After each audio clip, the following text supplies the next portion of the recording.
morning. Welcome to the June meeting of the Housing Opportunity Fund Advisory Board.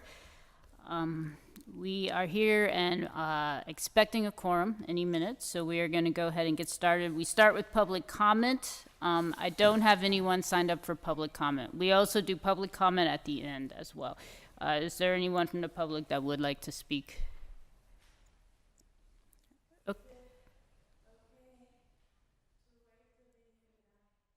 Sure. Yes. Okay. So let's go on to roll. Lena, Here. Jamil, not here. Richard, not here. Kyle, I will mark him absent, but he has officially left the URA and left the committee. Joanna, Here. Jerome Jackson, Here. Teresa Kell Smith, not here. Majestic Lane, Here. Mark Masterson, not here yet. Valerie McDonald Roberts, not here. Leslie Springs, not here. Samuel Sue, Here. Sonia Tillman, not here. Derek Tillman, Here. Diamante Walker, Here. Adrian Wanahall, and Mark Masterson arrived. Okay, thank you. We do now have a quorum. Review and acceptance of minutes. Did everyone review the minutes? Move to accept. Second. Okay, Mark accepted, Lena seconded. All those in favor? Aye. Anyone opposed? Motion carries. Next, Evan's going to come up and talk to us about the for sale development program.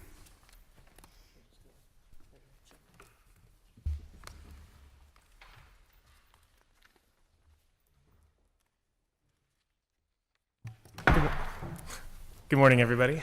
In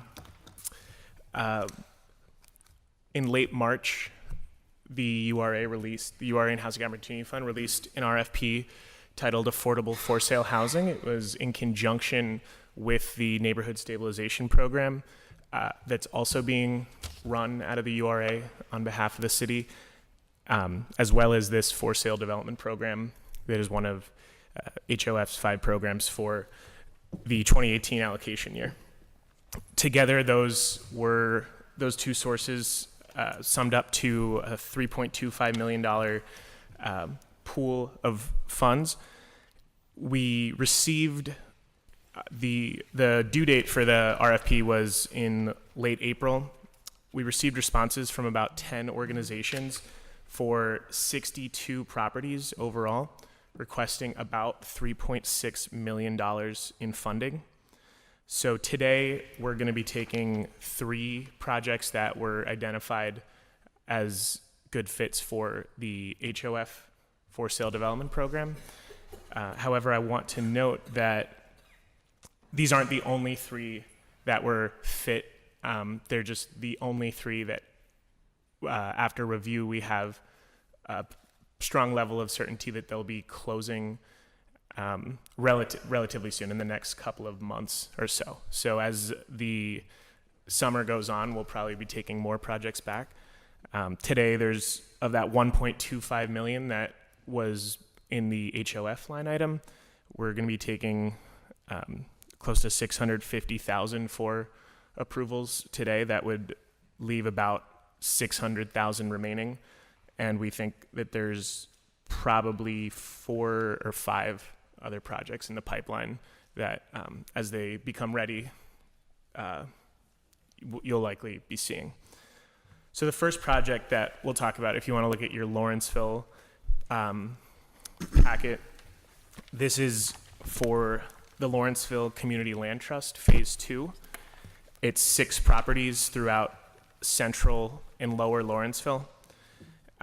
Phase 1 of the Lawrenceville CLT was undertaken around summer of 2017 with occupancy by spring of 2018. Those were 7 homes, 6 were new construction, and 1 was a rehab. For those 7 units, they received over 200 intakes from interested and qualified households. So there was quite the demand. Thus, they're going for a phase 2 now. Again, this is 6 units. 3 of them are gut rehabs, and then 3 are kind of more remodels or rehabs needing cosmetic and system updates.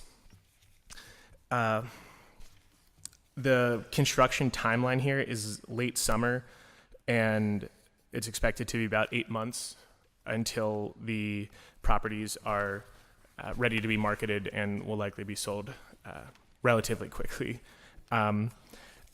If you look at section C, we kind of call out the different unit sizes, the sales prices, and the level of affordability.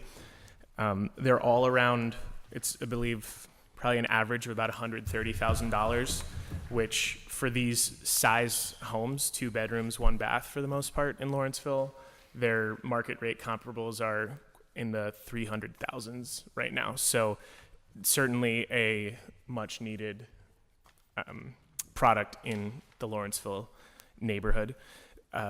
Interestingly, the way that they acquired these properties, 1 was donated from Children's Hospital. 2 were sold by longtime owner occupants that wanted to ensure that other folks of their other folks like them could move into the neighborhood, and then 1 from the property reserve, and then another from a community-minded landlord who wanted to see a low-income family move into the neighborhood as well. Lawrenceville Corporation came in with a request for $300,000, which is actually the maximum amount as per our guidelines that can be requested and awarded to one project. So that's $50,000 per unit. The recommended amount is $300,000 in the form of a grant, and the affordability period would be for 99 years. We don't see this being an issue as they're going to be in the land trust anyways, which would have a 99-year affordability period. Total development costs are about $1.7 million, and financing sources outside of the HOF funding would be a conventional bank loan, which I believe they're getting from Standard Bank. Ed Nusser from the Lawrenceville Corporation is here to correct me on that. There's 2 separate URA sources. One is a UDAG loan, and the other is our Pittsburgh Housing Construction Fund, coming out of URA Housing Department. They have a fair request, which they expect to hear from later on this month, and committed philanthropy dollars, as well as a request to the Hillman Foundation that I believe is slated to be approved sometime either later this week or in the next couple of weeks. That brings their total sources to 1.7 million as well. So this deal is ready to close in the next month or 2, and construction would start almost immediately. MWBE, their narrative has been approved by our performance and compliance department at the URA, and before any closing happens, their full plan and final MWBE plan would have to be approved. We did score these projects with a rubric, and the 3 before us today all were pretty similar. There was a 40-point maximum for feasibility criteria, so how close is this project to moving forward? Does the development team show capacity? Budget-wise, is it reasonable? This project scored 36 out of 40 there, and then policy objectives goes more along the lines of geographic diversity, energy efficiency, how they scored on P4, and that was a total of 60 points, so they got 53 from that. So I'll stop there, and if there's questions about this, or if Ed, you want to come to the mic and speak, feel free, but I'll open it up. Actually, before Ed comes, one thing we should have done actually at the beginning was ask who needs to abstain due to potential conflicts of interest. guidance from you on that, but Yeah. abundance of Are you on the caution. board for Observatory Hill Development Corporation? No, but we have funding into all of those, into Brightwood and Observatory Hills projects as redevelopment, so there would be a conflict if there's a possibility. They did apply. And if anyone needs to know who, I mean, we have a list somewhere of the folks the groups that applied. If anyone has any questions about that. But if you think you have a relationship with the group that applied or will be applying out of this allocation round, the 2018 for this program, you are asked to accept yourself out. Should we state that Yeah, now? please state it. Sonia Tillman, a board member of the Community Land Trust in Lawrenceville.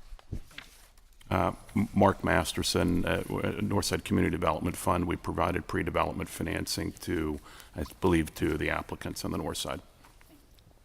Derek Tillman, I'm going to abstain. Samuel Sue, I'm going to abstain. Okay, And we need to everybody leave. up?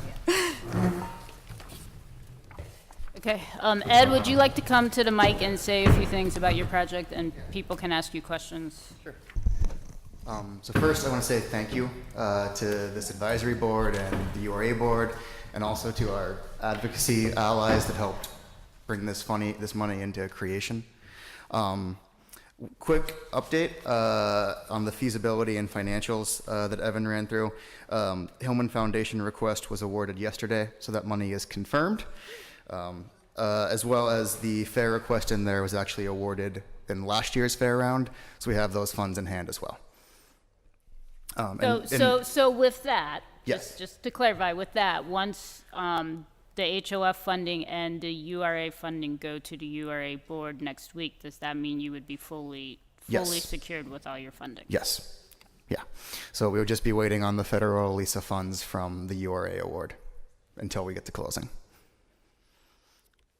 But other than that, Evan ran through the project very, very adequately. So does anyone have questions or? The average have cost or the cost of construction? So the three gut rehabs are averaging about 175, 180. And our moderate rehabs, one of the homes is coming in as low as 40. And the most expensive moderate rehab is about 75 right now. I will say that this project, the acquisition line item is larger than most developments we see. Like, more funds are in acquisition than the actual rehab of it due to the market in Lawrenceville.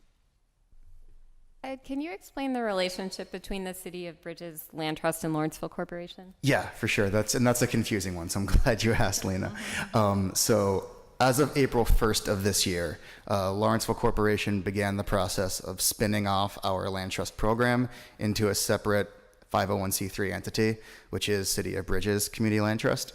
So that has an independent board but is operating for the remainder of this year and for this project as a fiscally sponsored entity of the Lawrenceville Corporation. While articles of incorporation, bylaws, 501c3 are all filed on behalf of City of Bridges. But there is an MOU right now between the board of City of Bridges and the board of Lawrenceville Corporation that lays out that fiscal sponsorship relationship and the timeline for it. But it will conclude at the end of Lawrenceville Corporation's fiscal year this year. And then City of Bridges, is the land trust going to be just in Lawrenceville? Or it will No. So the reason for creating City of Bridges was to take this out of a single neighborhood fiefdom and hopefully bring this tool to scale in the region. So the communities that are being served right now are Polish Hill, Lawrenceville, and then outside of the city, Millvale, Etna, and Sharpsburg. Sonia is on the board as well, representing Hazelwood Initiative. Hopefully there's a partnership that's worked out there as well in the near future. So I mean, the overall sort of strategy of a community land trust is not just to build or to rehab and resell, but you're also thinking about other ways to get properties in your land trust. We are. I should say that, a couple of these were early work on that, were longtime owners who wanted to sell their homes and guarantee that families like theirs could stay in the neighborhood. We're also working with some longtime owners to figure out how we can deliver resources to help them do upgrades, to allow them to age in place. And in exchange, they either enter into an option agreement with the land trust or become land trust owners immediately. We are looking at this idea, borrowing an idea from our partners in Hazelwood, of how do we not just build a pipeline of development, but a pipeline of home buyers, and how do we work with people and walk with them in the process of becoming creditworthy and mortgage eligible. And that's probably a long-term lease situation, allows them to stabilize in place, work on that credit and budget counseling, and then move into ownership in the CLT. And then also we're launching across the river this year a program that we're calling Buyer Initiated, which is basically a large down payment assistance grant that can close the gap between what a market home price is of, 120, 125 to what a 60% buyer can afford of 85 or 90. So sort of an all of the above strategy. So one of the things I think is important about this project is it also aligns with the inclusion zone conversation of making sure that there is a different level of economic diversity that can purchase in Lawrenceville. So I think that it's going to be incredibly impactful from that perspective as well. Yeah, absolutely. Any other comments, questions? Okay, so we should probably, I guess, take these individually. So can I have a resolution or whatever the word is? I move to approve the application for Lawrenceville Corporation's proposal as presented. Second. Okay, so just to be clear for the resolution, it's $300,000 in the form of a grant for the acquisition, rehab, and resale of 6 scattered site units, and we did not put a date, but it is what we've been doing with the rental gap program is giving everybody 4 months from the time of the commitment to close. So that would be 120 days from today. Yes, that's exactly what I meant to say. All right. So, is there a Second. second? Okay, Adrian and Joanna, thank you. All those approve? Aye. Anyone oppose? Okay, motion passes, thank you. Okay. Next. All right, we're going to move on to Oakland now. This is Oakland Planning and Development Corporation, specifically funding the Oakland Community Land Trust. Before us today, we have kind of a two-part project. One side of it is for 2 existing single-family homes in the rehab of them. And the second part of this is pre-development financing for 5 to-be-constructed affordable homes on Fraser Street in South Oakland, which is currently, those 5 lots are currently vacant land or and a condemned house. But looking at the 2 remodels, one is on Parkview Avenue and then the other is on Robinson Street. These houses, OPDC currently owns one of them and has a sales agreement on the other one.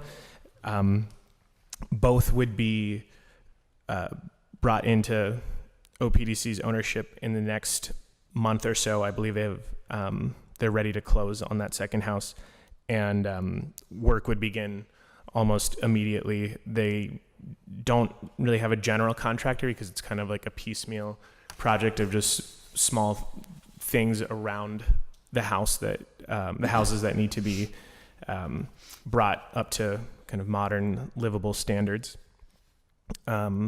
Fraser Street, this pre-development financing would be a loan to OPDC that they could use to help with site acquisition, which they already own these lots, demolition, architectural services, engineering work, things in that like. And this would be, the pre-development is kind of already going on and would continue to move forward with construction anticipated to begin in spring of 2020, and completion of those units hopefully by right before winter of 2020.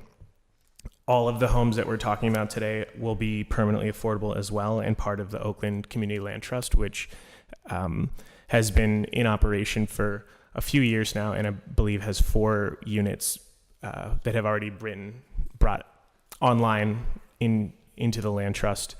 And I know that Oakland has a much larger goal moving forward over the next 5 years or so to really ramp up home ownership, affordable home ownership in Oakland. The anticipated sales prices all are around affordable, they're all affordable to households at or below 80% AMI, with one of them planned on Fraser Street that actually will be affordable to a household at or below 50% AMI. These sales prices are around 140, and then that 50% unit is anticipated to sell for 100. The comparables in Oakland on this type of housing is probably closer to around 220 if it's move-in ready. But the problem that they're facing in Oakland is that a lot of landlords are coming in with cash and buying these houses that in a pretty severe state of disrepair for around like 180 or something, no contingencies, and then not really fixing it up and just renting it out. So we're definitely excited about the opportunity to kind of help go against that trend in Oakland right now. So the requested amount here shows up as $212,000. But because there's 2 different sort of forms of financing, we'll walk through that. $140,000 is a grant, and that would go towards those 2 rehabs that are going on Parkview and Robinson. $70,000 for each unit in the form of a grant, and then $72,000 as a pre-development loan for those 5 units on Fraser Street. That comes out to like $14,400 per unit on average, even though they'll be doing work kind of over the entire the work that's being done might be for all 5 in one sort of transaction with, say, an architect or like a geotech services company. And again, the affordability period for that, all 7 of these units would be 99 years, and they'd head into the land trust that Oakland has right now. Looking at their budget, the total development costs right now are about $620,000. There's the HOF money that is before us today, and then they would also be getting a grant from the Pittsburgh Housing Construction Fund out of the URA's housing department.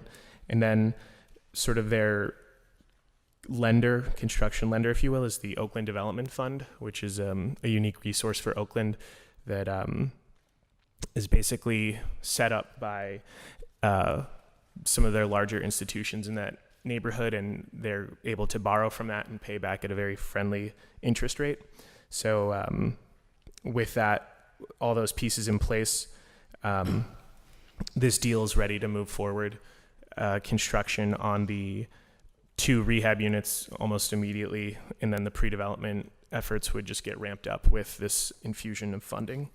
MWBE, their narrative has been accepted by performance and compliance at the URA, and again, closing would be contingent upon them having final approvals on that. The project benefit, kind of touched on it a little bit earlier, but I believe Oakland has a stated goal of having around 50% home ownership at some point in the future. Owner occupancy, I guess, is a better term. So this would be a small part of getting towards that goal, but certainly a step in the right direction along these streets and in these neighborhoods. Scoring wise, it was kind of very similar to the Lawrenceville project.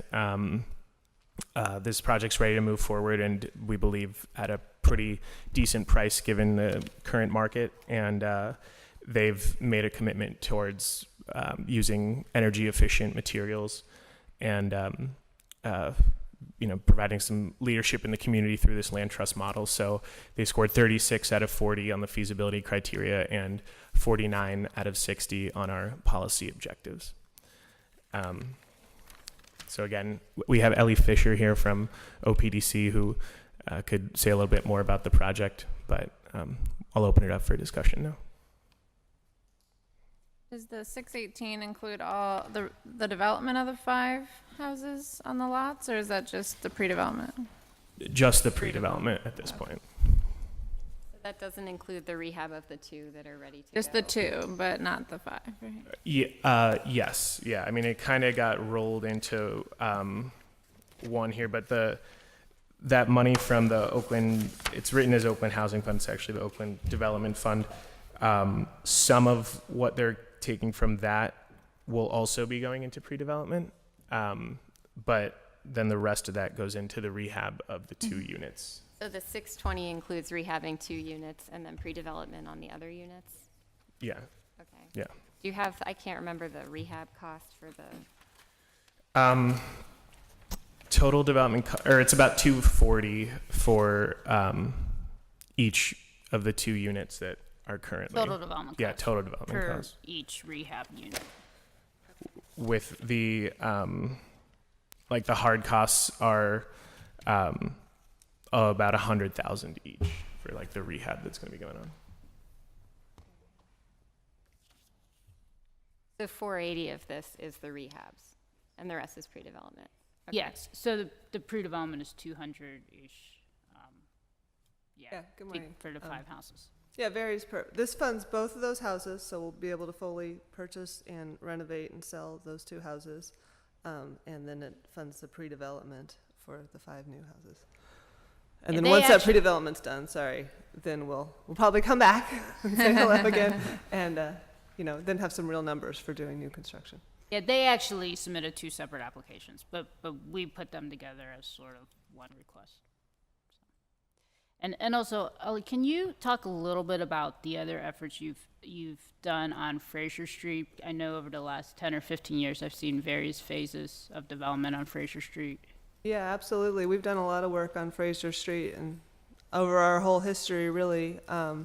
It's been a few years since we've been able to do new construction, but about 5 years ago, we did another 5-unit development that, new construction's novel, right? And those sell quickly. And, the last one we did, we thought, if we just put that at market rate, it won't become investor driven. And we were wrong. They turned into investor houses right away. So what's nice about this new community land trust model is we're keeping them owner occupied and we're making them affordable as well.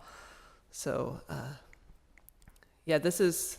Fraser Street's nice because there's a good variety of new construction and older houses, and this is on the block closer to the New Light Baptist Church, and we've been collecting these vacant lots for quite a while now, so we're glad to have the opportunity to build this infill. And they're flat lots. Somebody can get a flat lot in the middle of the city with a new construction house on it. How cool is that? Are the development costs not included in the packets? Development costs? Like, we see the sources and the uses or the terms and the sources, but we don't see the breakdown of how the money will be allocated. Yeah, so the uses total sources, but we haven't been putting the use line items, but I have the budgets that everyone's welcome to look at, and we can start. How would you like us to do that? Like, do you want the budget? The budgets, the reason we're not doing them is they're huge. Like, I have to print them on 11 by 17. But would you like us to maybe summarize 5 line items like acquisition, new construction? That would be very helpful. Okay, we will in start the future, doing if that. you're merging 2 together, it's helpful because we're interested in knowing the per unit. Okay. Just a comment. Sorry, Andrew. Just a comment about Fraser Street. I'm not sure that people have a full understanding of the Oakland community and the levels of poverty that actually exist, particularly in South Oakland. So these particular communities, when these properties turn into investment properties, really drives out the historical groups that have lived in this area, and there are generations of folks that are trying to hold on to, maintain, and upkeep this housing. When OPDC makes these kind of investments, that draws attention to the neighborhood, that brings other resources that actually help to stabilize those families as well. So I think that what's been happening on Fraser Street is extremely critical to this neighborhood because it was neglected for so long. So I love to see these properties. I know they've been assembled over a really long period of time. So being able to see the funding packages come together, it's incredibly transformative for this particular street in this particular neighborhood. And if folks have not been to Fraser Street, I would take a drive-by, because this is really going to anchor that neighborhood in a way that hasn't been able to happen in decades.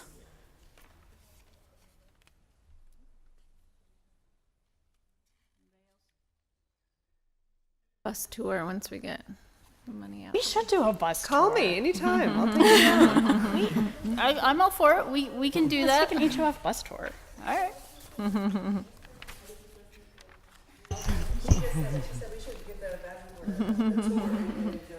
Okay, let's aim for the end of the summer. We'll take a tour. Yeah, can you get one of those pedal cars for us? That would actually be really cool.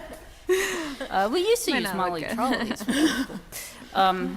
Does somebody have a motion? Motion to approve the grant agreement with Oakland Planning and Development Corporation in the amount of $140,000 for the acquisition, rehabilitation, and resale of 3387 Parkview Avenue and 224 Robinson Street. We have to say it's also a loan. And then Pre-development. so that one will need to close within 120 days, and then read the next one too, Diamante.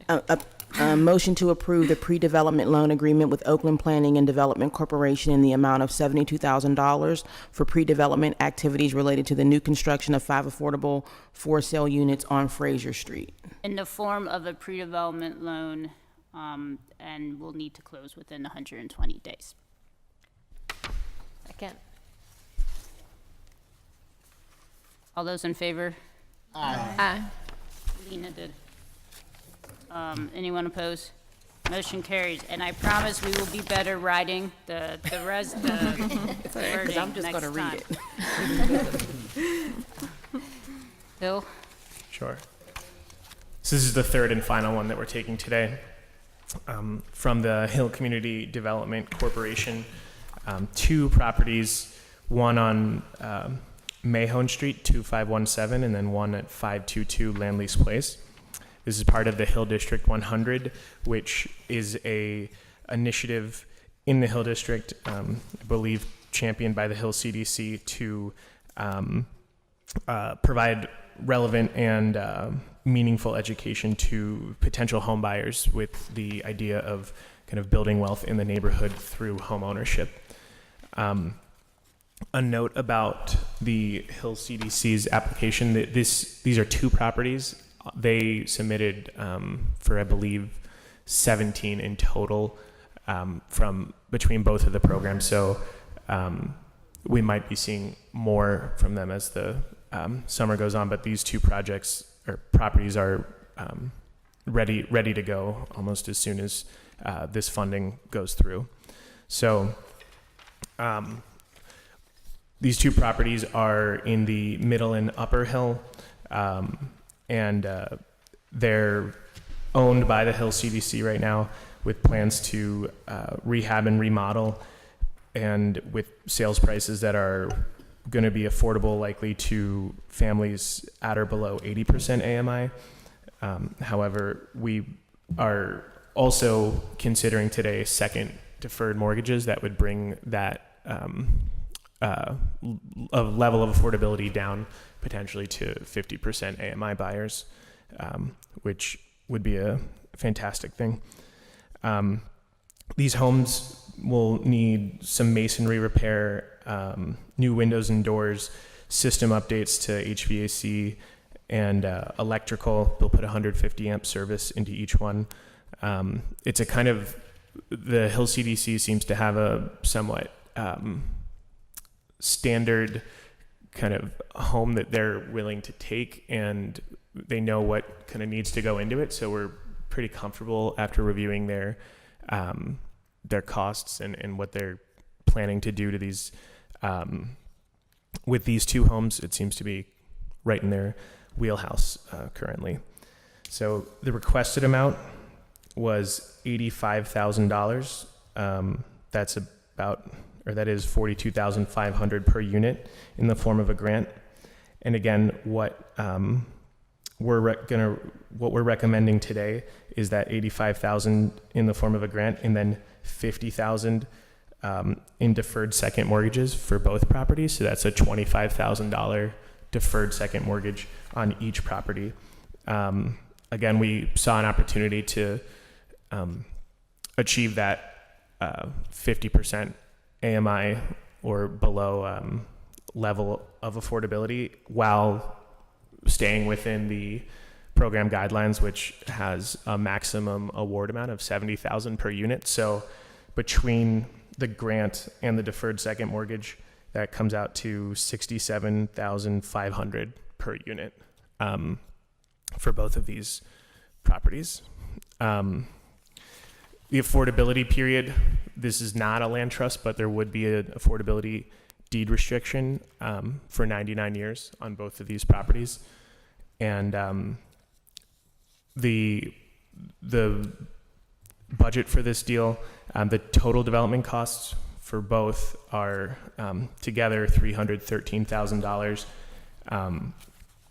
The Hill CDC has a line of credit with PNC as well as Local Initiative Support Corporation, and then the HOF money would kind of complete that picture right now. So it's not in the packet, but just to speak a little bit to their uses, the acquisitions were around $45,000 for each unit, and hard costs, the construction, rehabilitation, are around $90,000 each to get these online. So, and then there's various kind of like fees and permits that do add up, but those are kind of the more significant. So it's about $150,000 for each acquisition and rehab. The Hill CDC does have their diversity, MWBE and diversity narrative in the hands of URA, and it's been approved by our performance and compliance department. And again, they would have to have a final one approved by the time the closing would occur. What are the wage requirements on this funding? So, if $1 of grant financing is used for the construction or rehabilitation hard costs of a house, it triggers prevailing wage. In most all these situations, you are seeing acquisition and soft costs exceed the amount of the URA financing. So if the URA financing is used for acquisition and soft costs, it does not trigger prevailing wage. So I have a question about the sales price. It looks like the 2-bedroom is $120,000 and the 3-bedroom is $110,000. I was just wondering if that's because of where the homes are, if it's because one might be detached. I'm just wondering about the disparity between the sales price and the number of bedrooms. This is David Servin. David Servin from the Hill CDC. Hello, everyone. Welcome. Glad to be here. This is very exciting for us. Hoping to answer all of your questions on these two particular ones. We had Dollar Bank do an appraisal, so we have those as appraised prices. It's possible, this is a few months ago that those were done, that the prices have gone up. I do expect that it is somewhat related to the location and number of bedrooms. Okay. I'd also like to introduce Karina Ginto while she's here, so you have a face to the name. She's joined the Hill CDC recently, brings a lot of talent. She's actually a licensed architect and has brought some of her skills to our projects already. How, if without a land trust, how will you kind of steward and enforce the deed restriction on these? We'll actually have language that we'll put into the deed upon the sale. We do not have that language yet, but we'll make sure we get that in place. Are you working on creating a land trust at all, or will it be? We are in the process of land trust.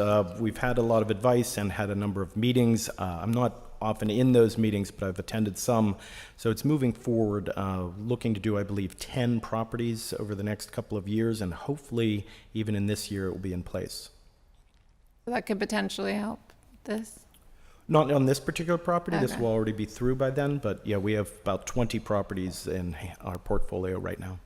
Is there a deed restriction by way of our funding? Yeah, Okay. that's what I was just going to say. A couple things on that. So we will record a restrictive covenants. It's a recordable document that gets recorded for the 99 years. I will say, however, there have been times that title companies have not caught that when they go to transact on the house. That is actually the other reason why the Hill actually technically didn't apply for the deferred mortgage money, but our suggestion for the deferred mortgage money is twofold. One is their sales prices are low enough that with some deferred mortgage money, it's possible to get a household at 50% AMI into home ownership. So we wanted to help encourage them to do that if that's possible. And then secondly, we will record that deferred mortgage. So all of a sudden we have a lien on the property. So when it does sell, the title company will definitely catch that and we will be notified at that point. Tell us which property is which. The one on the left is 2517 Mahon Street, and the one on the right is 522 Landless Street, Thank you. or Place. And is selling for 110 versus 120 is weird to me. They're both in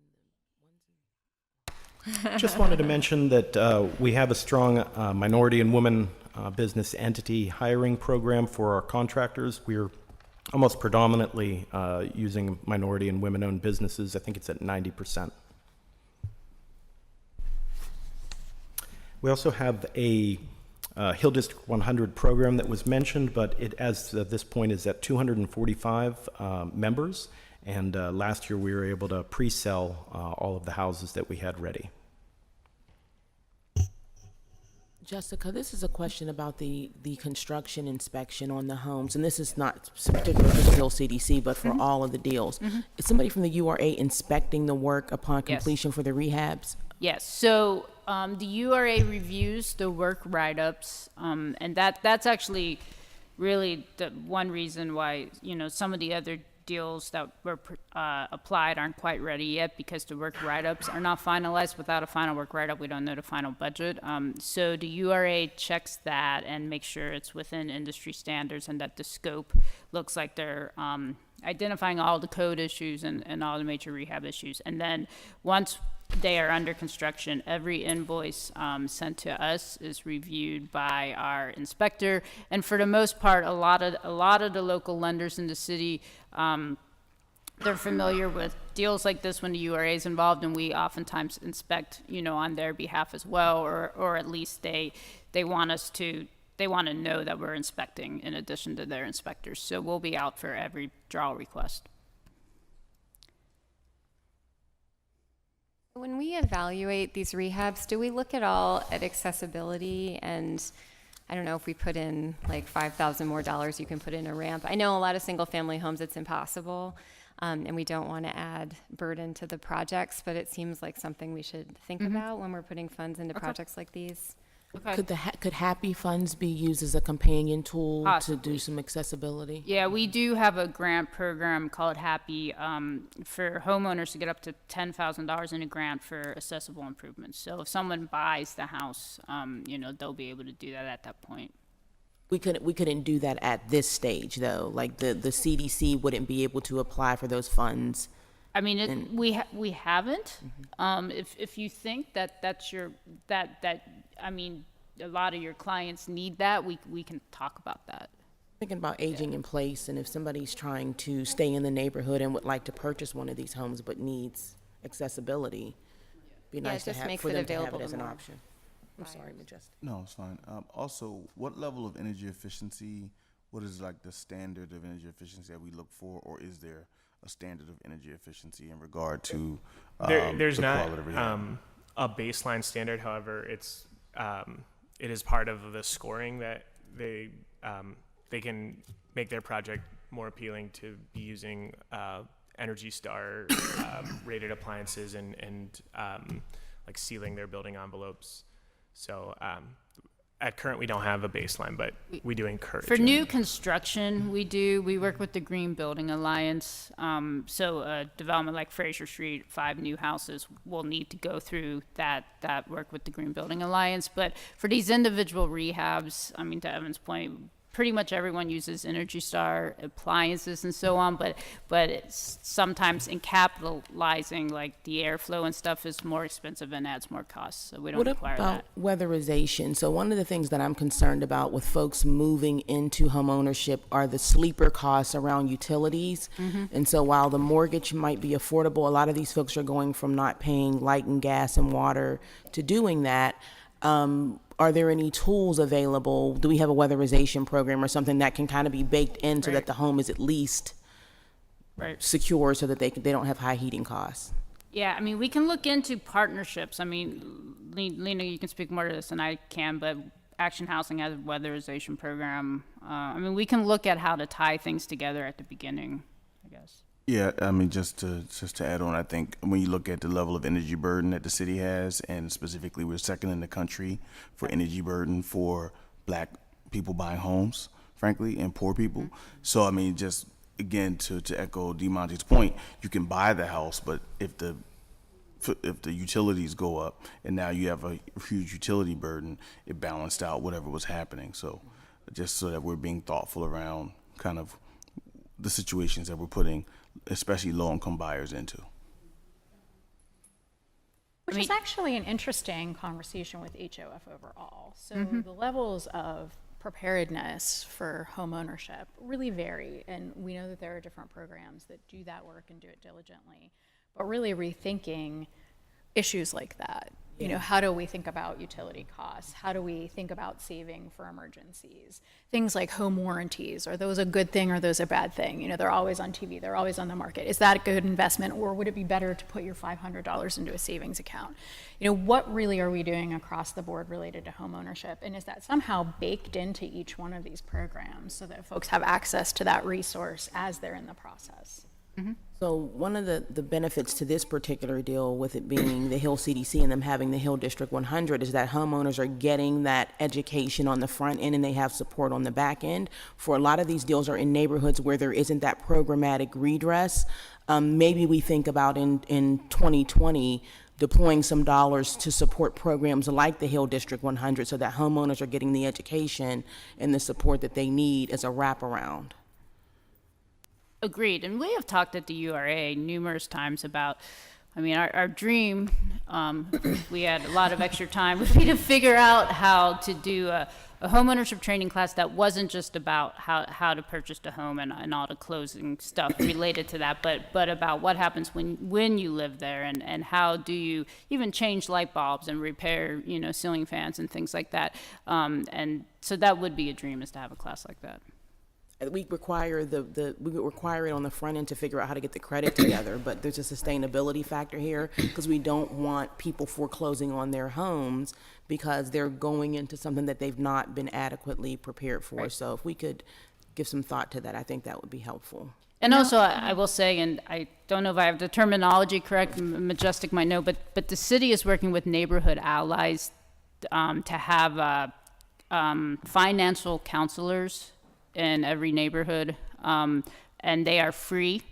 They are open to the public, and people can get, I think it's up to 8 one-hour sessions with financial counselors. They're in like 8 or 10 locations. Yeah, we have financial empowerment centers located across the city in conjunction with neighborhood allies, and so people can actually call into a number and then be put in queue to get up to 8 hours of financial kind of coaching to talk about whatever the situation is. So what I'll do is make sure we get that information to you, Jessica, so you can get it to CDCs and CBOs.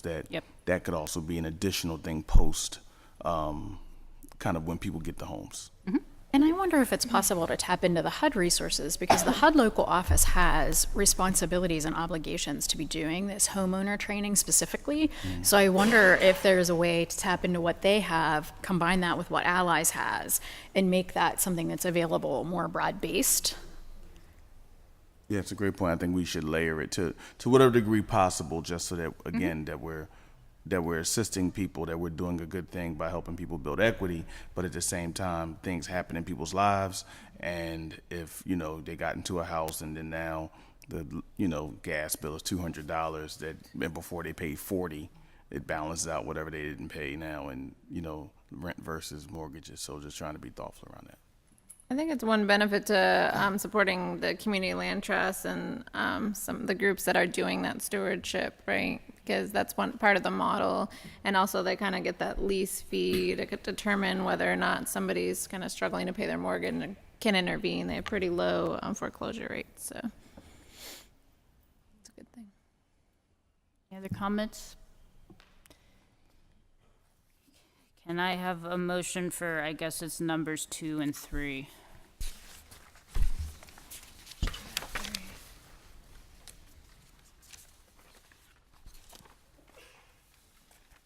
Anybody?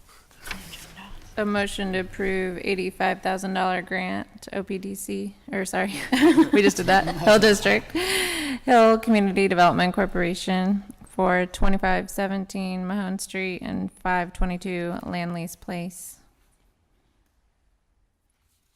Closing to occur in 120 days. With closing to occur in 120 days. Second. Okay, Joanna made the motion, Majestic second. All those in favor? Aye. Aye. Anybody opposed? Okay, motion carried, and I need one more for number 3. Motion to approve deferred mortgage agreement with Hill Community Development Corporation in the amount of $50,000 for the acquisition, rehabilitation, and resale of 2517 Mahon Street and 522 Landless Place, with closing to occur in 120 days. Thank you. I'll second that. And Jerome seconded.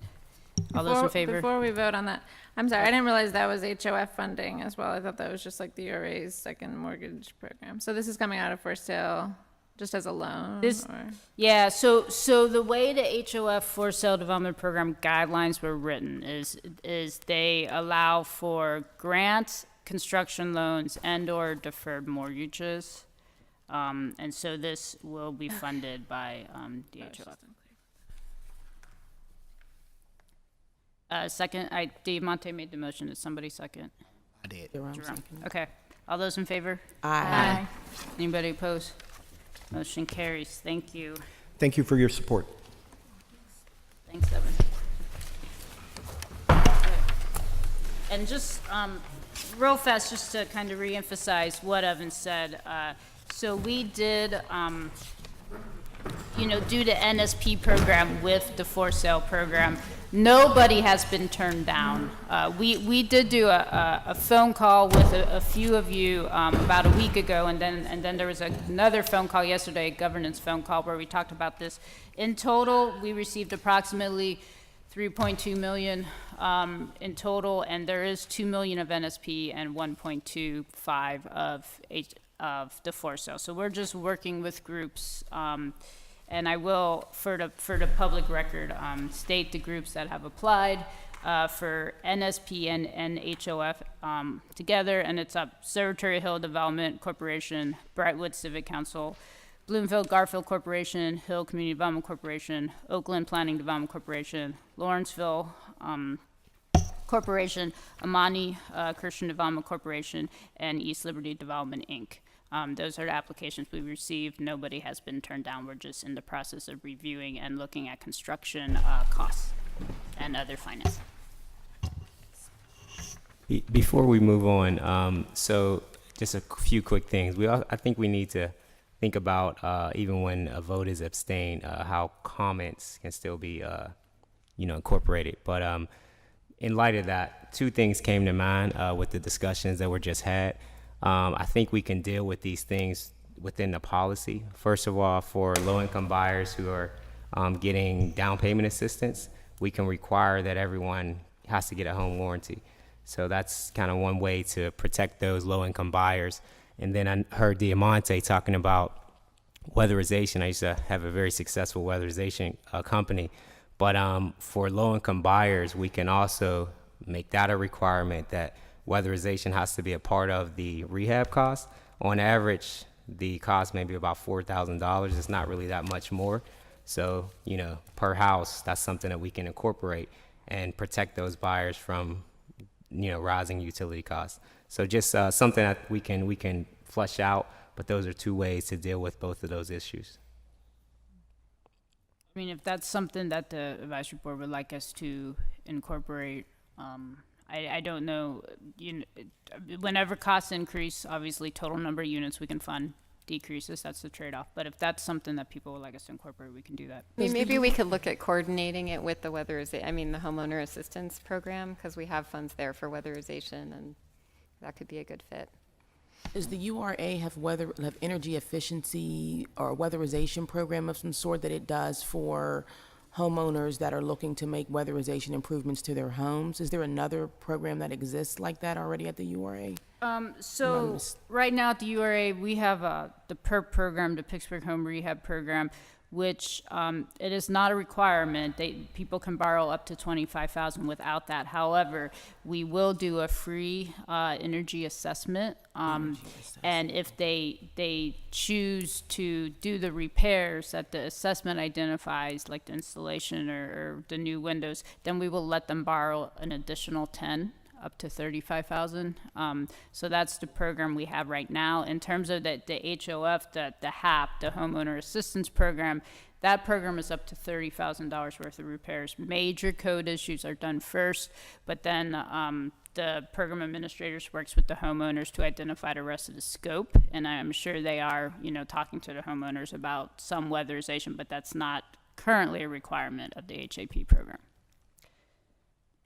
With the for sale development program, I'm assuming that these rehabs folks are insulating, like putting insulation in into the roofs, and Yeah. I mean, you guys are looking at the specs on these, but I'm assuming that stuff's happening. It might not be feasible if you've got a brick, solid brick construction to frame all of that stuff on the inside to put insulation. That's going to add a lot more than $4,000, but that we're doing the low-hanging fruit, which is part of that scope, that we're insulating the roofs. If it's a wood frame house, we're looking at, can you blow in insulation and things like that to tighten the envelope? Is that what's happening, or what you're seeing in the Why applications? don't I talk to our construction inspection departments? I just don't know the answers in that level of detail, but I'll talk to them and either report back next month or maybe have one of them here to present on what they generally do and generally see, and then at that point we can talk about if there needs to be a policy around this.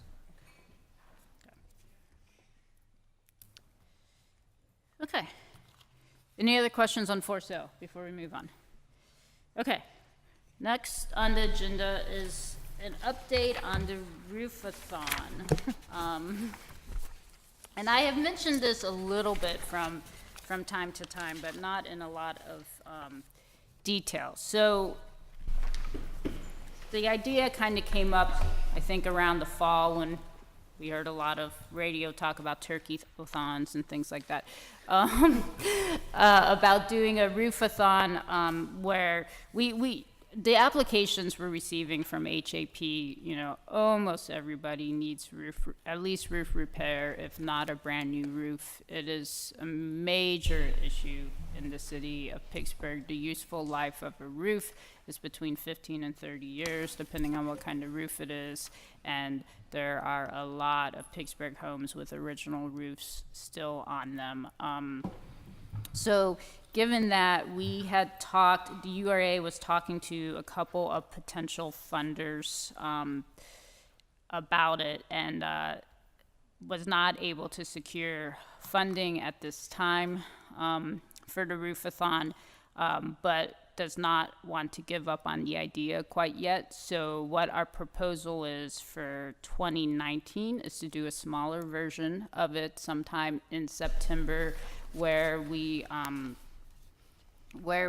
do about 25 homes, the roofs, all in a 2-week period, and with some potential donations of some supplies, some roofing shingles potentially, but with the rest of the funding coming from the HAP 2018 line item.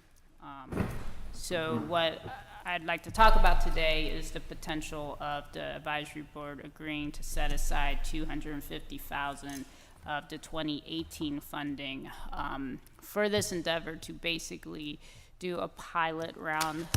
The plan is to ask the URA board for approval next week to issue an RFP for a construction manager to bring on the subs and the labor needed to do 25 homes in a 2-week period. So I would suspect that large construction companies and or maybe corporations that work with a lot of large construction companies would be the respondents to that. And the URA inspection staff, engineering construction department, will obviously be involved, but we felt like the coordination was something that we needed to kind of put in the hands of a construction manager. So that is what, if everyone thinks this is a good idea, that is what will be going to the URA board next week. So I'm opening this up for discussion. So you're saying of the balance of the 2018? Yes, so the 2018 has 2 million, and then another 2 million and some change in 2019. And later on, we have a slide showing the commitments. We have started to receive applications for the program. We have written like letters to homeowners and program administrators for, I think, 8 houses. The rest, we've gotten between 15 and 20 applications. The rest of them have some outstanding tax issues of the applications that we have in hand. So there are 8 that are in the process. Assuming that they're 30,000 apiece, that's 240,000. But we'll be working our way through the money. We have another 2 million, of course, in the 2019 funds. But there seems like there is the availability to set aside 250. When we made the service contract awards to the program administrators, I think there was about 500 plus another 100, like about 600,000 that was not committed to them. And we will be using some of that money for folks going through other URA home improvement programs that already have a contractor that need to do both programs, but the rest of it will is still available. So we feel like there is 250,000 available to set aside for the roof-a-thon. And it fits in the spirit of the guidelines of the HAP program, with the exception that HAP does go up to a $5,000 grant. The roofs may be a little bit more than that. So if the advisory board agrees with this, we would probably revise the guidelines to add a paragraph or 2 about the roof-a-thon, and that for purposes of that, a roof, could be granted for purposes of the roof-a-thon. I think this is a very important program. I know in Homewood, a lot of our residents are leaving their homes because of roofs. Mm-hmm. And I know that we, through our funds, can't do but 1 or 2 a year. So this would be something great for residents. And I know Homewood residents definitely would try to use these services, but I think it would it would keep a lot of people in their homes. Mm-hmm. So I would definitely be in favor of doing something like this, and also revising the guidelines so that it states that the roof program is up to $10,000. So I want to echo Jerome's comments about the importance of this. Without it, there's just many more issues that could be diverted. Mm-hmm.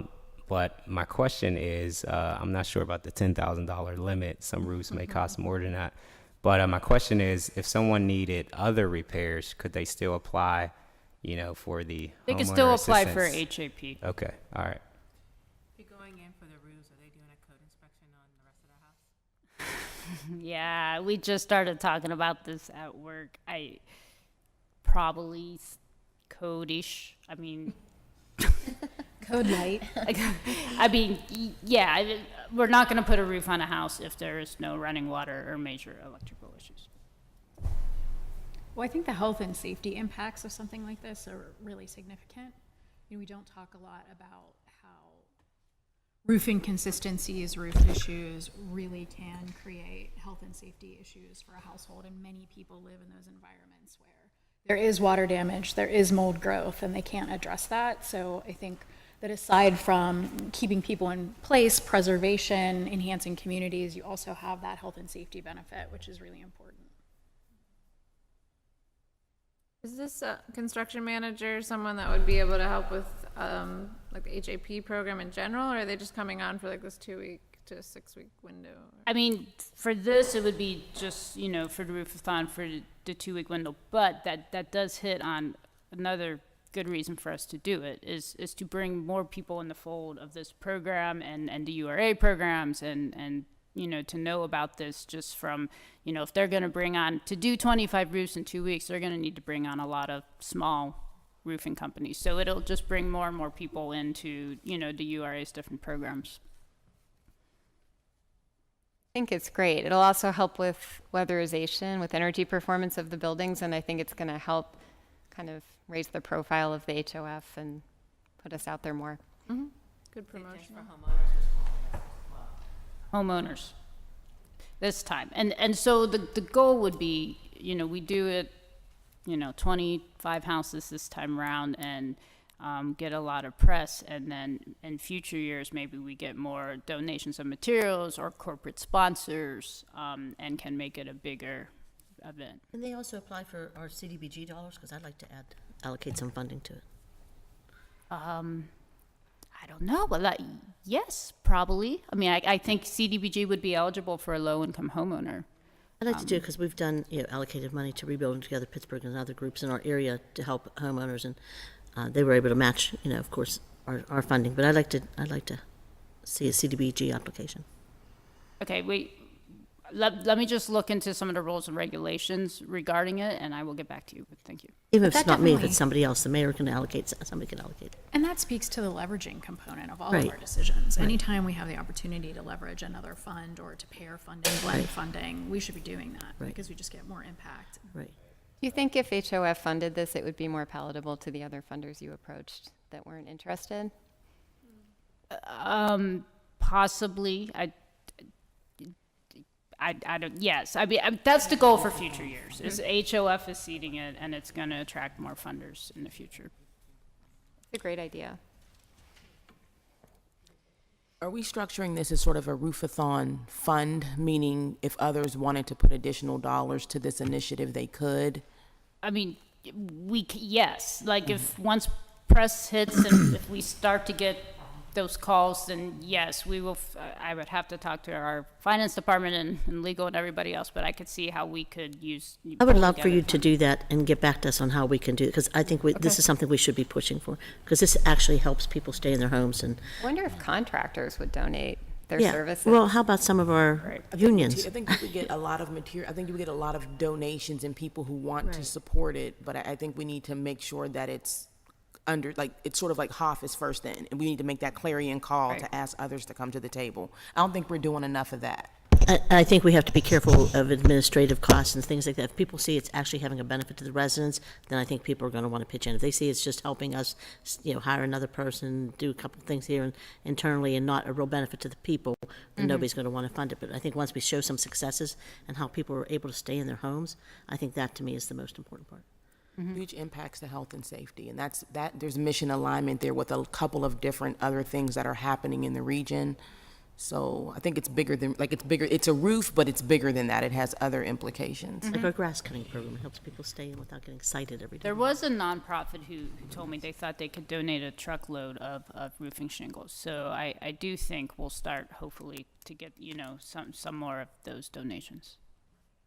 So I make a motion that we include $250,000 from the HAP 2018 funding year to fund a roof-a-thon. Second. All those in favor? Aye. Motion carries.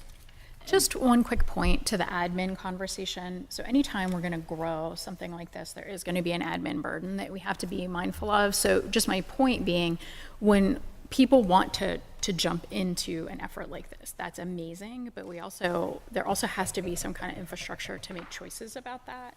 So is the product something that can be used? Is the vendor someone that the city would like to align with? Or is the vendor potentially someone that the city or this program doesn't want to align with? So I think that we do want to keep all of the admin conversation very low, but also if we are going to start fundraising, whether that's in kind or it's actual dollars, there is going to have to be some level of infrastructure related to that. So just so that that doesn't go missing, because there could be a variety of challenges. What if somebody wants to donate substandard product?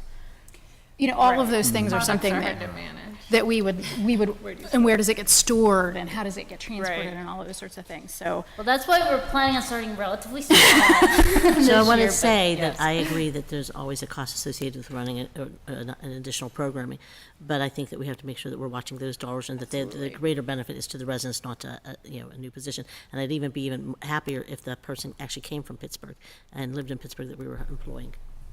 And relative to at least this program, I think that's the intent with bringing on the general contractor to kind of manage that process. So, But a general contractor might not necessarily be able to manage the donation conversation in a way that's robust, because that can get out of hand really quickly. So just thinking about that, and there might be some companies that just because of their public persona, you don't necessarily want to accept donations. Even if they were large and significant, you may not want to align with someone who's exploiting a community. And so I just think that there's a whole circle around it, and you always wish in public projects like this it could just be kumbaya and everything's fantastic and everybody's just pitching in, but that might not necessarily always be the case. Thank you. I might need to ask for a roofathon committee. I mean, we can do that next month, once we have a better idea of what all of will entail. What qualifies you to be on the I'll be part of that. You understand the nuance of Could we have be people willing to from- get on the roof. Could this be an opportunity to engage people I think from outside of this Jerome board? volunteered to chair it, in fact. Could this be, excuse me, So I think, didn't I hear you volunteer to chair it? Said I would. Can I just request that maybe this be an opportunity that we engage people from outside of this committee, that maybe we get people with actually expertise in this area and some passion and knowledge in this area. It doesn't necessarily have to, maybe a chair from this board, but I think it could be, anyone could serve on it that has an interest. I think rebuilding together would be good to bring in on it. Yeah, and I've already been talking to them a little bit. And Jessica, one of the things you could get started on early is getting clarity about how people would go about the city process making any kind of donation, because I don't know how you would donate to the URA or the city. Yeah, I don't know either. That may just be a good getting ahead of the wave conversation as to how would something like that happen. But I don't think the URA accepts donations. Well, I need to talk to our legal department and talk to the city as well. Yeah. Have you ever gotten grants, though? Yeah, they have a lot of foundation funded. Yeah, I mean, I think it would be possible. I just. But you could get a corporation to match this. Yeah, there's lots of really cool strategies you could use. I just don't know what the mechanism would be to actually give a donate. So if I wanted to give cash to the URA, yeah, maybe it's a crowdfund. I don't know if you can do that or not. I don't know. I got to check into all this. I'll be shaking your head. No. Yeah. Can I just write a check directly to you and then you'll just go to Home Depot? Yeah. This is why the URA has I'm definitely not taking part of this conversation. People want to give money to the city. That's a good thing. Okay, let's move on from that, unless anyone else has any roofathon comments. Okay, moving on. Thank you all. I think there were at least 4 of you up in Brighton Heights on Friday. We had kind of a last minute press conference, so I appreciate everyone that was there, but this is photos from it. We had Natalie Perko was purchaser as part of the down payment closing costs. We're now up to about 20 homes via down payment closing costs. She bought a house in Brighton Heights, and she got a down payment from us and agreed to do this press conference, and it was a beautiful day on Friday, and it was just a great time to be up there with her and celebrate. And she was amazingly thankful and just super happy with her new house. So, thanks everyone that was there. Thank you all for your work on it. Yeah, let's make it happen. Let's see, where are we? Okay, Governance Committee, the HOF Advisory Board Before you move update. on real fast, Yep. do you know what press coverage you got from it? I know there were a fair number of reporters there. I I think mean, saw a I've seen a good Post-Gazette bit. and I've a seen the Trib. Tribune, I've seen WESA, I've seen the Post-Gazette. Was there TV there? I mean, there was an A lot of- NBC, or was it maybe KDKA news camera? I think I that's don't. where I saw it was on TV, but I don't remember. Yeah, maybe that's what. TAE, okay. Okay. So hopefully the word's getting out there now. Yeah. I told Jessica this morning, I heard so many comments about the URA board approving the HOF funding. And last City week. Council, probably. Yeah, I heard just Put that out there. endless. Within 24 hours, I heard 5. I heard it 5 times. This is awesome. I think these individual stories are so important. As much as we talk about why affordable housing is important and this fund is important, having someone get up there and say how this changed their life is like the best thing we can do to raise awareness of this fund and get people to understand why it's important. So the more kinds of things like this that we can do, I'm totally in favor of that. Yeah, we would like to do it with the homeowner assistance program in a couple months. We'll do one The with that. eviction prevention could be good. I mean, think about this stories. Okay. Groundbreaking. So next is just a recap on the governance committee. So the governance committee did a conference call yesterday. We are down 5 seats right now on the advisory board. So working with the mayor's office is making those nominations, and then they need to go to city council. So given that process, I don't know, I'm hoping we might have some new members next month in July, but I don't know that for a fact. It could be not until August. So what the advisory board governance committee talked about yesterday was a process to make sure we stay on the schedule that's identified there, where hopefully by August 1st, if not the July meeting, then the August 1st meeting, select a nominating committee, and that nominating committee would then work on nominating the chair and the vice chair. And so that would happen in September at the latest, with that person actually physically starting to work with the URA during the month of September and then taking the seat at the October meeting. Is there any questions for the governance committee?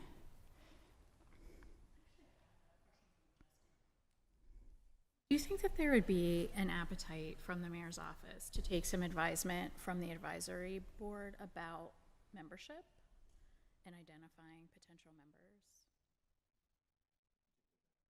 I think it goes by legislation too, though.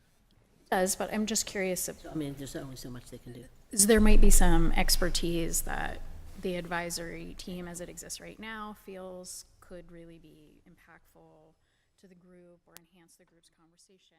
I personally I'm very sad to lose Kyle. I think that he had a breadth of knowledge that was really impactful, and I think that he was really good about understood the regs really well, understood the system really well, and I feel a loss of him not being part of the committee anymore. And I'm not saying that Kyle has to remain, but I think that it's important. We gained a lot from his presence, and so it just might be something that's helpful to the mayor when there's decision making, and helpful to council when there's decision making about the expertise of the table, what we might be missing, who's brought a lot to the conversation. Keeping within what the legislation said, but individuals that we think would be good. Thank you. Sure.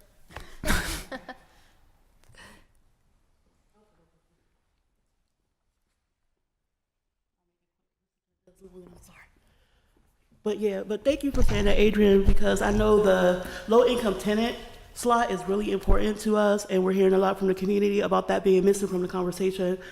Even with Majestic talking about like low-income homeowners, and those would be, low-income tenants coming into home ownership. And I really think that not having that at the table also feels like a loss. So we really hope that that particular slot is filled with someone that will have the capacity to be here and be at this table in a meaningful way. So that's important to us. That's it. Any other comments or recap from the governance committee?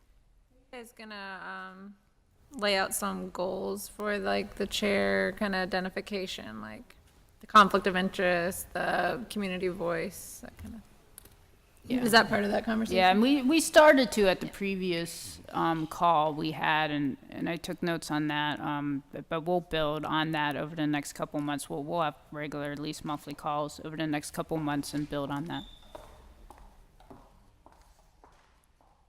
Okay. Next, let's see. Just a super fast update. For the homeowner assistance program, we do need appraisals. That's a requirement of the program. We issued an RFQ to get a slate. We only received one response. That person will be going to the URA board next week, but we're going to just put the same RFQ on our website on a rolling basis. So appraisers are welcome to apply at any time and be added to the slate, because we are, going to need to do about 100 appraisals a year for the homeowner assistance program. So we encourage any appraisers to apply. Could we also use that on social media, like an opportunity for people to apply, to let people know that there's still that opportunity to apply? Thank you. And then we also did we also did a request of qualifications for printing services. We received 2. They're listed there. And we will be taking those to the URA board for a slate of printing services. We are working with Wall to Wall on the annual report right now. A draft is almost ready. I will circulate that to the advisory board over the next week or 2, and we will need to then use one of those 2 firms to print the. Are they located in the city of Pittsburgh, or are they union printers? So the first one is, they're located right outside. I want to say Cranberry Township, but it is an MWBE. And then the second one is located on East Ohio Street in the north side. I need to Are either recuse myself either them from union that word. printer, or either union printers? Do you know? I don't know. I don't know. Would you matters. like me to find out? Yes, I'd like for you to find out. Thank you. And I'd prefer to use somebody in the city.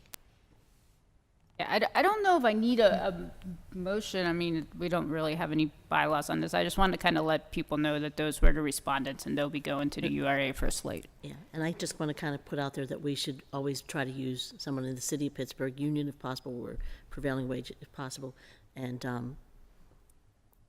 of course, minority women business owners. Okay. And veterans. Just real quickly, Jamie, can you come up to do a update on the housing stabilization program? Morning. All right, so can you hear me?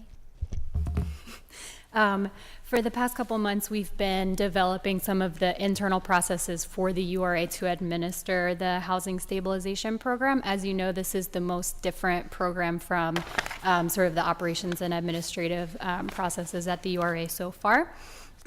So I can just start with reviewing what the goals are and were for us in terms of developing these processes. First and foremost, we need to make sure that we're helping the households that are applying as quickly as possible, because in most cases they're going to be in an emergency situation.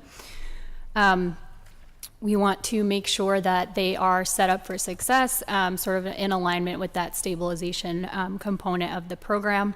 We want to make sure that the housing is safe and secure. We want to make sure that we're plugging into existing social service networks, especially given that the URA itself is not a social service provider. We want to make sure that we are supporting the service providers and sort of minimizing the administrative burden on them as much as we can. And then lastly, we need to set ourselves up to evaluate sort of the outcomes and impacts of the program once we've gotten through the allocation year, and sort of on an ongoing basis to make sure that we're on base with meeting our goals. So the way that the sort of money has to flow and the program has to be administered per the program guidelines are after that first contact with the applicant, we need to have two things happen. One is to determine the eligibility and sort of verify the components of that. The other one is an inspection of the sort of habitability standards of the unit. One of the things that we learned from the service providers is that they would really like it if we could start the inspection process while they're, working on this documentation, especially given that it can take people a few days to get their stuff together. We're working on figuring out sort of some contingencies for the documentation requirement. As we know, not everybody has all their pay stubs together and things like that in an emergent situation. So what we're thinking right now is that we'll start those two processes at the same time. Once we have sort of an approval on both ends, the service provider end and the URA's end, we'll get that payment out to the landlord or whoever the arrears are to, or what have you. Then we'll sort of at the end of the month, we reimburse the service providers. And then, of course, there's that follow-up requirement. So the service provider is going back to the recipient to make sure that everything's going okay. And, if they need other things from that service provider or other things that they can sort of plug them into, that they're able to do that. So in order to get there, we've done a few things. One is we met with all of the service providers, which was extremely helpful for us for two reasons. One is that we were able to lean on their expertise. The other is that we were able to see, okay, what's everybody doing now? What are they doing that's sort of common among especially the four direct service providers, and how can we sort of mimic that as much as we can so that there's like a smooth transition and we're not giving them too many extra things or things that there's going to be a steep learning curve on. We also we've been working with DHS just on the reporting side of things, even though we're not sort of required by the same funding sources to be collecting the same information. DHS, as you know, is a national leader in information management and also very well plugged into similar programs. So they've been a really good partner on that. In addition to going through with the service providers, we've looked at a couple of national models on, some of that intake process and the information that they're requesting. One thing that's not on here is we've also been working internally on some legal questions about what kind of information we can collect, making sure that we're not collecting anything that one is sort of a privacy, invasion, or even just a vulnerability in terms of what kind of information we're storing, making sure that that's secure. And the other one is just like, how can we balance following the lead of, HUD's requirements and things like that, and making sure that we are giving a little bit more wiggle room in things like the habitability standards. So where are we at right now? We've developed a few tools. One is, of course, the intake forms. Second is some process management that we're planning on using an online tool to do. So smoothing out as much as we can the process between, okay, you have a client coming in to the service provider, we get a notification, an automated notification that, okay, we have this client in, we need to get that inspection going. We need to get it scheduled. We need to set up the inspector so that they can just quickly on their phone say yes or no, this passes on these factors. The service provider can look that up even before we give them a report of what the results were. Things like that, so that we can just, again, try to keep things moving as fast as we can. We've sort of gotten into the internal documentation stuff so that we can report back to you. And finally, we've been working on those outcome and impact analysis tools. So where we're going next is we are first and foremost getting the service providers under contract. We will be finalizing sort of those process management systems that I just went over. We will be providing some training to the service providers and sort of sitting down, making sure that everything makes sense on both sides of the table. We're going to have to test and refine these processes as we get them rolled out. We think it'll go pretty smoothly, but of course we'll have to adapt as we run into any speed bumps. And then we'll sort of just adjust as needed, and we'll keep reporting back to you on those outcomes. So we just want to give you an update so everyone knows what's going on. I mean, Jamie has done an amazing job, and Eric sitting back there, he's our intern for the summer. The two of them together have put in lots of time, and they have basically a system, a SharePoint system, pretty much established that providers will be using. So, I mean, we're going to be up and running really soon. But when the application will be out, though, July. Well, we're going to probably start with one provider first so that we can just iron out the kinks just for a few weeks, just while we go through their first few people and do our inspections. And we're really aiming for by July 1st. I mean, we should be there with at least one service provider by that point. Yep. So. Thank you.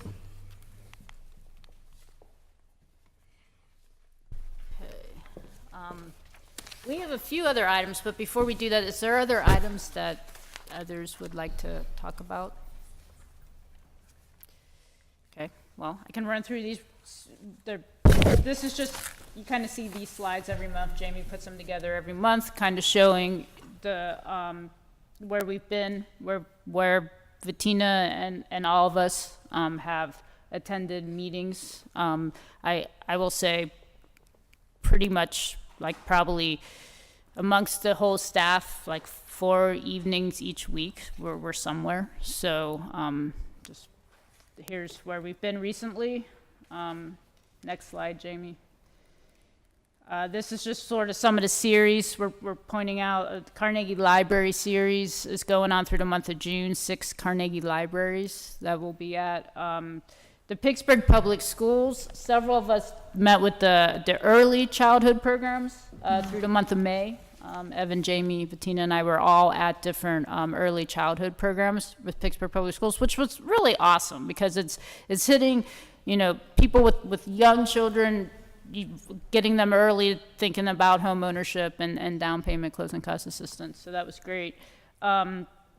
The farmers markets this summer, you'll see folks there from HOF and also other URA departments at the farmers markets and NeighborWorks as well. We've been doing the every other week Saturday home ownership training classes there as well. So, and then those are some community days that Vatina and others are going to be at this summer as well. So. If there's any place that any advisory board members would like us to go, or if any advisory board members would also like to attend some of these, with us, please let us know. So. How are you getting the word out about, I know you're attending these to try to get the word out, but how do folks know you're going to be here? Yeah, it's a good question. We work with a lot of CDCs. We work with Pittsburgh United. The URA has social media. We have a social media department that works well with Vatina on our social media, and I know Vatina has been working with the mayor's community outreach department as well, and does a lot of blogs with them and Facebook listings.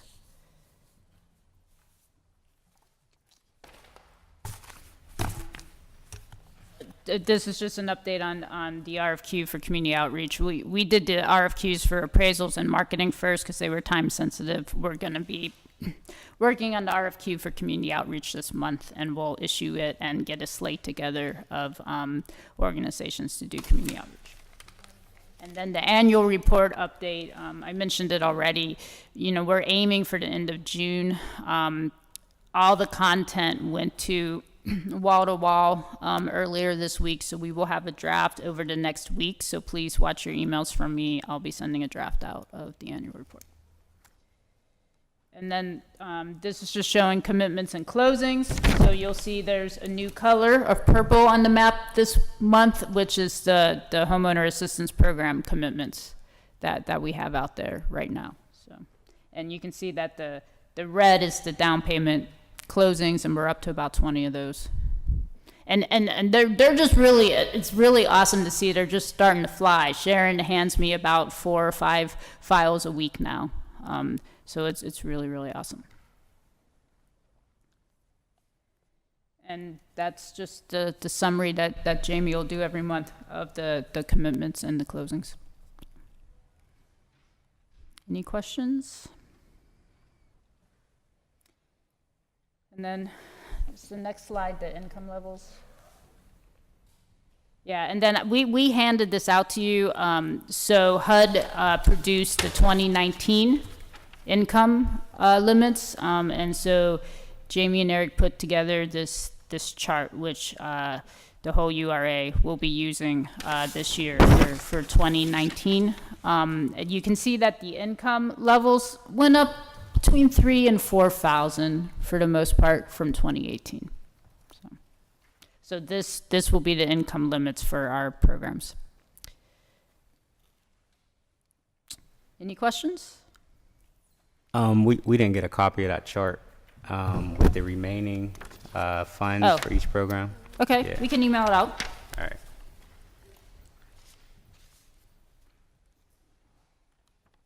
Any other questions before we go to public comment? No. Would anyone from the public like to speak?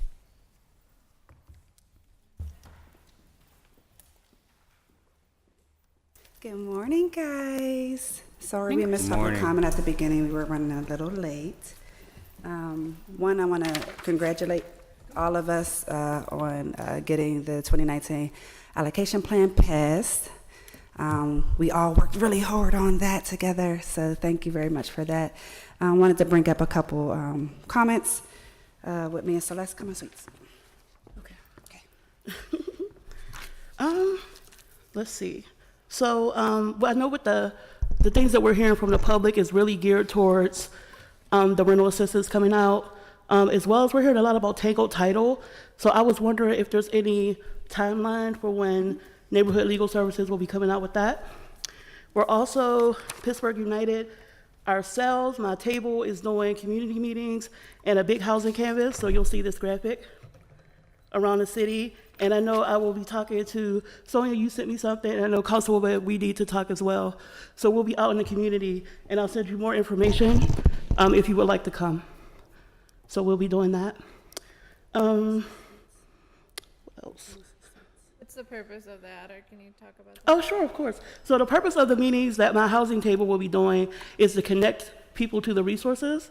So what we would like to do is have the service providers there, as well as have people learn about the fund, and if they need help with their application, like bring all your things and really connect people to it, like right then and there. And we're going to be doing a very deep 2-week canvas, north, west, south, central, and we added Hazelwood and Homewood and west. So, yeah, that's what we'll be doing. And it'll be going from July through August 29th. We're actually canvassing now, I'm sorry, from today, our canvas started today, to August 29th. Are you gonna send all of us the flyers? So Yep, we have sure, them for our yes. area. Yes, And do you need volunteers? yes. We'll take everything. We will. Our canvas team is actually 5 folks that we've been working with for a while. Some of them are from Beaver, and most of them are from here, and they'll really be getting like mentored and really learning about affordable housing. So it'll be pretty cool. And if you guys feel as you're available to come to the actual meetings itself, that will be helpful for the residents to actually see you in person, come to talk to you, ask some questions. You can give your insight and your expertise I on. need for my residents to see people other than me that represent them once in a while. I'll come. I'll be there. I'll represent the West. And you can also, I mean, some people like to come out and you can also meet our canvassers. We have some people from our table that are going to come out and walk around with them into the communities. So we'll really be focusing on low-income renters and low-income homeowners, the homeowner assistance program and the housing stabilization program. So that's what we'll be doing. And the other thing that we were also thinking about around the housing stabilization program is making sure that there are less barriers for folks. I think that's always going to be our thing. So just as it rolls out, making sure that like the application process and those sorts of things are minimal. for folks. We get calls every day. I'm getting calls from people from as far as McKeesport and East Pittsburgh, even like other places like Beaver, Aliquippa, for people needing help. So people are really beating down the door around that one. And also I know Ms. Phyllis Gafour came to City Council and talked about her home on the hill. That's also, I know Ms. Phyllis, that's also a tangled title issue, that she had to leave her home because she wasn't able to get access to rehab because of that issue. So. Has Neighborhood Legal been in touch at all about their capacity to move? Right, that's a question I have as well. Because I understand one of their good, best like eviction folks left or was recruited. We met Jamie and I met with them for about 3 hours a couple weeks ago, and to talk about tangled title and eviction prevention. The person that has really focused on tangled title there is leaving. Yeah, but Gabriella. but I would say I think that contract is a little bit clearer to us. We learned a lot of things when talking to them, and just about, like Derek, I think you brought up a month ago about the inheritance tax.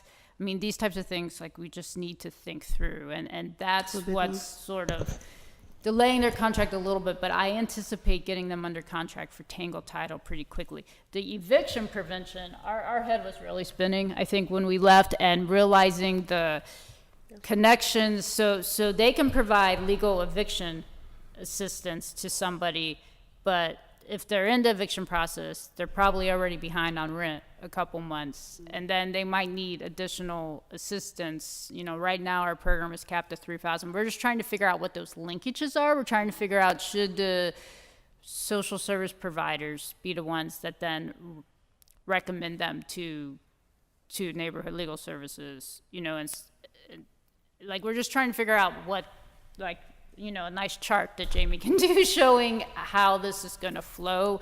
So I will say I think the eviction prevention services might be a little bit behind getting the rest of the housing stabilization program up and running. We're probably going to need an extra month or so on them, because I think it's a little trickier. I think that this is such an July? important. I don't know. I can't. We need to meet with them and figure, and they also need to meet with the social service providers, so that those connections can be. So I just want to say real quickly, I think that this is so important, because in a month, a lot of people could lose their home and be evicted. Yeah, we're getting beat And down. that effect, not only to that family, but to that community, is really critical. And I mentioned this before, that I talked with Paul Gitnick, who lives in Mount Washington. You may know Paul. And he worked with, he's a professor at Duquesne University or something. I mean, he does a lot of stuff with different, was on city planning and some other things. Really, really credible person. But he approached me, and I talked to the mayor's office about this, that the universities, Duquesne and Pitt, and I think he said UPMC, were interested in getting a mobile unit together to go into the neighborhoods to help people with the tangled titles. And so and for free. So I don't know why we're not approaching him and talking to him about this. I know the administration, when I had a meeting with them, said that they would get in touch with him to see what that was about. What's his name? I don't know if I should say it on TV, but I did, so it's Paul Gitnick. That's a wonderful idea. Yeah, and I mean, he said that they could do it, a mobile unit, and they want to help, they wanted to be a part of this. And this was over a few years ago that he brought it up, and I've been bringing it up ever since he told me about it, and I put it in writing so people know I said it. So, but I just think that we should make sure that if there's a way that we can save money and help people in their own neighborhoods, I think we should be doing that. And I just think it's absolutely critical that there's coordination with the social service agencies and the legal side of things. A lot of things can be prevented just by working out a payment plan, and I'm not sure if the legal folks, that's really their, Could we maybe have a group of people work on this? Yeah. Maybe could we have a group of people work on this before next month, so that we have, I think we need to talk to Paul Gitnick, we need to talk to Ricky King, we need to talk to people in the audience that come every week to talk about, or every month to talk about. I think get a group together to just meet with some folks to get some solutions before, a month is a long time. I mean, if you're waiting for help. I'm not saying we're going to wait a month. We're actively working on it. It's just getting the No, I language know in their you are, contract. but I'm just saying, I want people to have help. If there's a way to get help without having to go through all this, we should be doing it. I want to save people's homes. I don't want to worry about a process. Well, what you're talking about is more for homeowners anyway, right? It's tangled title, and these are evictions. Well, he said that they would work on both. They could work on both. Oh, we could? Yes, I think you need to talk to him. I think you need to talk to Paul. We should be able to help also renters. There's a lot of renters that would like to stay where they're at, Right. but they fall on hard times, which is called life. And I'm dealing with a lot of residents that just got all 3 light, gas, and water shut-offs. Correct. Yeah, it's bad. So I just meant the service that was available. I was just okay. clarifying. Got it. yeah, and Oh, then rent's behind. So And I have one more quick update. I know we talked about having Nora Lichtaj and Michael Anderson come. So we did have a call with Jessica yesterday, and we're leaning more towards September, so you may get an extensive doodle poll. So just letting you know in advance. We were hoping to have maybe some folks from the mayor's office, the advisory board, and the URA board to be able to talk about best practices together. And we had a really, really good conversation about that yesterday. So we're leaning towards more like September, maybe mid-September. People are here. Yes. And for the general public, Nora Nora, is Michael? with Philadelphia's trust fund. So. Right. And Michael Anderson, he's from the Center for Community Change, and he does a National Housing Trust Fund department. And he was telling us yesterday that at least over 15 cities and municipalities have really talked about how wonderful our fund is, how equitable it is, how great the advisory board is. And he was also really impressed at how advocates and government and the advisory board are really working together to get things done here. So it was a good conversation. And so we'll be bringing them here to have this session, sort of talk about Philadelphia, some of the things they went through, some things hopefully we can prevent here. And Michael will be talking about national trust funds and those sorts of things, best practices. So I think it will be a really good learning session for everyone. So just the doodle poll, you'll see it. It might look intimidating, but it'll be good. I think that's it. thank you. Thank you. Is there any other public comment? Before anybody else leaves, for those who may not know me, Alethea Sims, president of the Coalition of Organized Residents of East Liberty. I was looking at the proposal that for the Hill Community Development Corporation and getting very jealous. Okay, working with Trek and Mystic, I think I'm one of the first collaborations, partnerships that received the Housing Opportunity Fund, I think. There are a couple things that I see that could be tweaked that would be very helpful. For one thing, Hill District is a CDC. They're also a minority/women business enterprise. CORE is neither. Probably should be and may be in the future. My point is, they knew about all of this from the beginning. I knew nothing except Trek wanted to partner with a nonprofit in order to be eligible for this. CORE is a neighborhood nonprofit organization right now. It would be helpful if, in the future, a way would be made that all parties are privy to the numbers, the figures, the dollars and the cents. I didn't know until I stood in front of everybody last month and found out exactly how much money was involved. Okay, I'll be totally honest. If I knew that it was close to $700,000, CORE would never have accepted $10,000. That's an insult. Okay. I believe that if a nonprofit is going to be a partner with this, they are entitled to at least, very least 5% of whatever comes through. That's not a lot of money, but for a small nonprofit, it can make a difference between sink or swim. And the other thing, CORE has worked with Mystic Corporation in the past with Section 3 initiative. We worked with them on Fairfield Phase 1, Fairfield Phase 2, East End Cooperative Ministry. By the time they had Fairfield Phase 3,